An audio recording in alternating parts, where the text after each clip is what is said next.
नमस्कार। एसएससी तथा अन्य विद्यार्थियों को ध्यान में रखकर शुरू किए गए इस श्रृंखला के अगले भाग में मैं चंदन सर आप सभी का चंदन कॉम्पिटिटिव मैथ के यूट्यूब चैनल पर स्वागत करता हूं। कुछ वजहों से पिछले दिन वीडियो नहीं अपलोड हो पाया था, नेटवर्क प्रॉब्लम और टेक्निकल इश्यूज के कारण।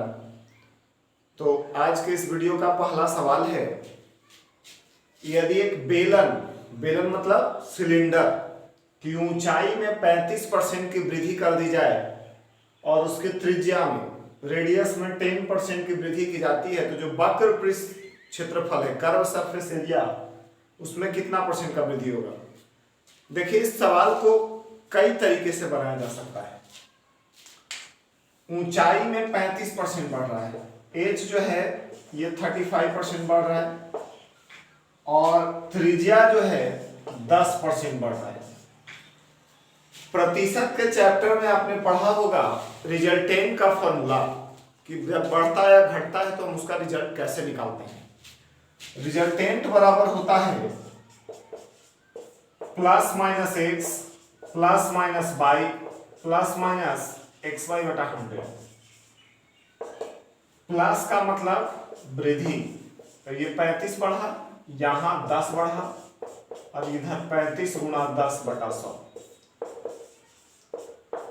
तो 35 10 45 और 3.5 कितना हो जाएगा 48.5 इसका आंसर हो जाएगा। एक दूसरा तरीका भी संभव है, आप इसको वैल्यूलेट करके भी बना सकते हैं। जैसे आप मान लीजिए, हम जानते हैं कि बेलन का वक्रपृष्ठ क्षेत्रफल होता है 2πr(h), तो ये तो कांस्टेंट टर्म है, 2π से वैल्यू पे कोई फर्क पड़ेगा नहीं। मान लीजिए कि r और h शुरू में 10 और 10 है, तो ये 10 तहाँ 100 होगा। अब आगे क्या कह रहा है कि ऊंचाई को 35% बढ़ा रहे हैं, तो इसको 35% बढ़ा लीजिए, तो ये कितना हो जाएगा 13.5 और त्रिज्या को 10% बढ़ा रहे हैं, तो 10% बढ़ेगा तो कितना हो जाएगा 11। तो इसको गुना कर लीजिए, तो गुना करिएगा तो ये आ जाएगा 148.5। तो यहां से पता चल जाएगा कि कितना बढ़ रहा है 48.5%। तो आप इस तरह भी बना सकते हैं। दूसरा सवाल है, यदि 5x + 9y = 5 और 125x³ + 729y³ = 120, तो बताइए x और y का गुणनफल क्या होगा। मतलब x y का वैल्यू निकालना बहुत ही आसानी से हम बना सकते हैं अगर आपके पास कॉन्सेप्ट है। 5x + 9y = 5। आप क्या करिए, दोनों तरफ क्यूब कर लीजिए, इधर भी क्यूब इधर भी क्यूब। a + b का होल क्यूब क्या होता है a³ b³ 3ab into a + b बराबर 5 का क्यूब 125। अब जरा सोचिए, इसको हम लिख सकते हैं 125x³ और इसको लिख सकते हैं 729y³। 3 × 5 = 15, 135 xy और 5x + 9y बराबर पता है 5, 125। अब जरा सोचिए, इसका वैल्यू हम पता है 120, इसको उधर ले चलते हैं। 135 गुणा xy गुणा 5 बराबर 125, ये माइनस होगा उधर और वैल्यू पता है 120, तो बराबर 5 आ जाएगा। 135 गुणा xy गुणा 5 = 5। 5 से कितना बार में 1 बार में, इसलिए xy बराबर 1/135 इस सवाल का उत्तर होगा, जो कि ऑप्शन तीसरा है। तो इस तरह फॉर्मूला अगर याद है तो बन जाएगा। अगला सवाल है, दो मिश्र धातुओं में टीन और लोहा 1:2 और 2:3 के रेशियो में है और दोनों को मिलाना है किस रेशियो में 3:4। तो जो नया बनेगा उसमें टीन और लोहा का रेशियो क्या होगा। देखिए, दो धातु है, पहला दूसरा, कह रहा है कि है क्या 3:4। अगर इसको 3 लेना है तो इसको 4 लेना है। पहिलका में क्या था जी, टीन और लोहा 1:2 के रेशियो, और दूसरका में टीन और लोहा 2:3 के रेशियो।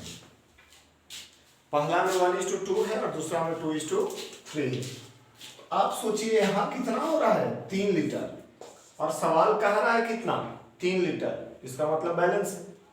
लेकिन यहाँ हो रहा है कितना, 5, और होना चाहिए कितना, 4। तो 5 को 4 बनाने के लिए 4/5 जितना बनाना है उतना से गुना कर देंगे, जो पहले से है डिवाइड कर देंगे। तो 4/5 अगर यहाँ किए हैं तो यहाँ भी करना पड़ेगा, यहाँ भी करना पड़ेगा। आपको पता होगा कि जोड़ घटाव अपनी जाति में होता है। तो नया रेशियो जब लेंगे टीन और लोहा का, तो टीन यहाँ 1 और यहाँ कितना 8/5, यहाँ लोहा कितना 2 और यहाँ 12/5, 5 कम 5 8 5 13/5, 10 12 10 22/5, 13:5 जो कि दूसरा ऑप्शन है। तो इस तरह ये सवाल बनाया जा सकता है। अगला सवाल है, 2 पाइप ए और बी एक टैंक को क्रमशः 30 मिनट और 45 मिनट में भर सकते हैं, जबकि पाइप सी उस टैंक को 36 मिनट में खाली कर सकता है। यहाँ पे सी होगा, पहले ए और बी को खोला जाता है, फिर 12 मिनट बाद सी को खोला जाता है। तो बताइए टैंक कुल कितना समय में भरेगा। आप पहले इसको लिखिए, 3 गो पाइप है, ये है 30 मिनट, ये है 45 मिनट, और ये जो है 36 मिनट। ये खाली करे वाला है, जबकि ये दोनों भरने वाला है। इस समय दिल है, देखिए काम समय, टाइम एंड वर्क हो, पाइप एंड टंकी हो, इस तरह के जितने भी चैप्टर्स हैं, सबसे पहले हम इसका एलसीएम लेके, तो 30, 45 और 36 का लघुत्तम जो होगा 180 होगा। तो हम टंकी की क्षमता को 180 लीटर मान लेते हैं। अब क्या करते हैं, हम इफिशियंसी निकालते हैं, हम क्षमता निकालते हैं। अगर 30 मिनट में 180 लीटर भर रहा है तो 180 में 30 से भागा दीजिए, 1 मिनट में 6 लीटर, ये 1 मिनट में 4 लीटर, और ये 1 मिनट में 5 लीटर निकालेगा, खाली करेगा। कहता क्या है, ए और बी को खोला जाता है, 12 मिनट बाद सी खुल रहा है। तो पहले 12 मिनट ए और बी को चलाइए, 12 मिनट तक ए प्लस बी, तो 6 4 10, 12 मिनट है कितना 120 लीटर हो गया। अब तीनों करेगा, तो तीनों यानी ए प्लस बी प्लस सी का क्षमता, तो क्या होगा, पहले का 6 भर रहा है, दूसरा का 4 और तीसरा का 5 निकाल रहा है। अल्टीमेटली होगा क्या, 5 भराएगा। 180 में 120 भरा चुका था, 60 बचल था, 60/5 यानी 12 मिनट। तो कहा टंकी कुल कितना समय, तो 12 मिनट यहाँ 12 मिनट यहाँ, इसलिए टोटल कितना,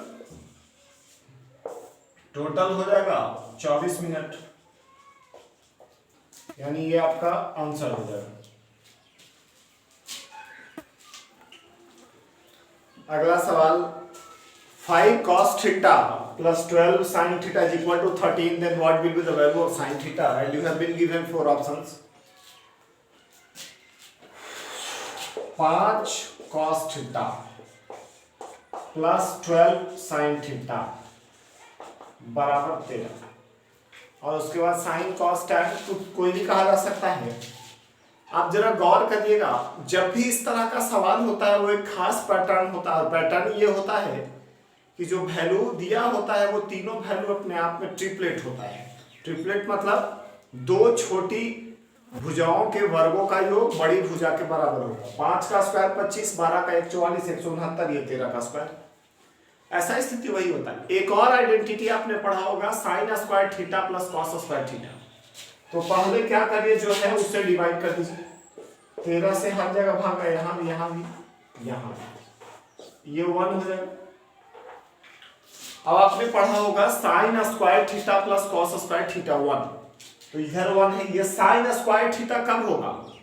ये साइन थीटा है, एक और साइन थीटा हो जाए, इसका मतलब ये 12/13 जो है साइन थीटा का वैल्यू। अब ये कॉस थीटा, तो इधर भी कॉस होना चाहिए, इसका मतलब कि 5/13 कॉस थीटा का वैल्यू। तो ये साइन और कॉस निकल सकता है, हमको जरूरत किसका था? साइन थीटा का, तो 12/13 आंसर हो जाएगा। यदि a - 1/a - 3 = 5, तो इसका वैल्यू क्या होगा? देखिए कैसे बनेगा। a - 1/a - 3 और इधर 5 है, हम इस 5 को ऐसा भी तो लिख सकते हैं 3 + 2। अब क्या करेंगे, इस 3 को इधर लेकर आ जाते हैं, तो प्लस इधर आके माइनस हो जाएगा, बराबर 2। अब यहां से दो तरीका होगा, या तो क्यूबिंग बोथ साइड कर दें, और नहीं तो हम जो है फॉर्मूला या ट्रिक लगा दें।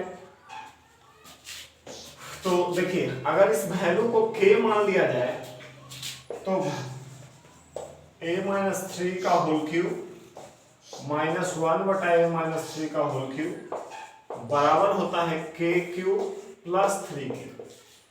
तो 2 का क्यूब प्लस 3 गुणा 2, ये कितना आ जाएगा? 14। अगर मान लीजिए कि मैं ट्रिकी अप्रोच नहीं लगा रहा हूं, तो आप क्या कर सकते हैं, क्यूबिंग बोथ साइड करेंगे, तो a - b का होल क्यूब होगा a³ - b³ - 3ab × a - b = इतना भी क्यूब होगा, और फिर ये वैल्यू उधर जाएगा, तो आंसर फिर उतना ही आ जाएगा। अगला सवाल है sec θ - tan θ = 1/√3, तो sec θ × tan θ कितना होगा? तो आप सोचिए, sec θ - tan θ बराबर दिया हुआ है 1/√3। अगर आप सोचिए, एक फॉर्मूला आपने पढ़ा होगा sec² θ - tan² θ बराबर 1, और इसको हम फैक्टर कर सकते हैं sec + tan * sec - tan = 1। तो sec² θ - tan² θ 1 है, तो sec + tan sec - tan बराबर 1 हो। अब अगर माइनस है, तो यहां से हम क्या पता कर सकते हैं? हम यहां से पता कर सकते हैं कि sec + tan क्या होगा? जस्ट इसका ऑपोजिट होगा इस हिसाब से, तो 1/√3 है, तो खाली √3 हो। अब यहां से हम कुछ भी कर सकते हैं, तो क्या करें, एक बार निकाल लेते हैं sec θ। तो sec θ जब निकालेंगे तो दोनों जोड़ के, यानी कहने का मतलब √3 + 1/√3, दोनों जोड़ के 2 से भागा हो जाए। और जब tan θ निकालेंगे तो दोनों घटा के 2 से भागा पड़ेगा। नॉर्मल इक्वेशन, √3 से √3 3, 3 × 1 4, 4/√3 × 2, √3 से √3 3, 3 में से 1 गया 2, √3 × 2, 2 × 1 2, 2 दूनी 4। अब क्वेश्चन पूछ रहा है sec θ × tan θ, तो sec का वैल्यू हम निकाल चुके हैं 2/√3, और tan का वैल्यू निकाल चुके हैं 1/√3। √3 से √3 करेंगे, खाली 3 आएगा, तो 2/3 इसका आंसर होगा।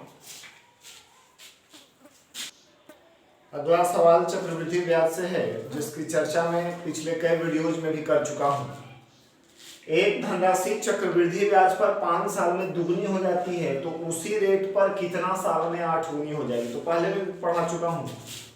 ये कह रहा है कि 5 साल में दुगनी हो जाती है, तो कितना साल में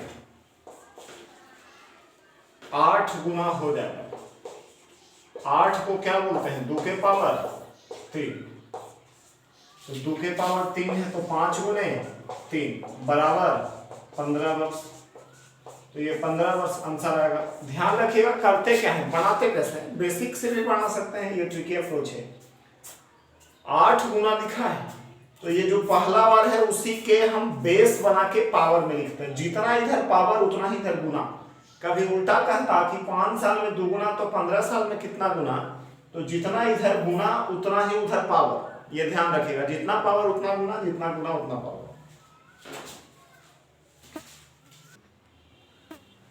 अगला सवाल है कि cos theta plus sec theta बराबर √3, तो cos Q theta plus sec Q theta का वैल्यू क्या हो? आप जरा सोचिए, cos theta plus sec theta बराबर √3। sec को आप 1/cos भी लिख सकते हैं। तो अलजेब्रा में भी इस तरह का सवाल पूछा जाता है कि x प्लस 1/x √3 है, तो x³ प्लस 1/x³ कितना होगा?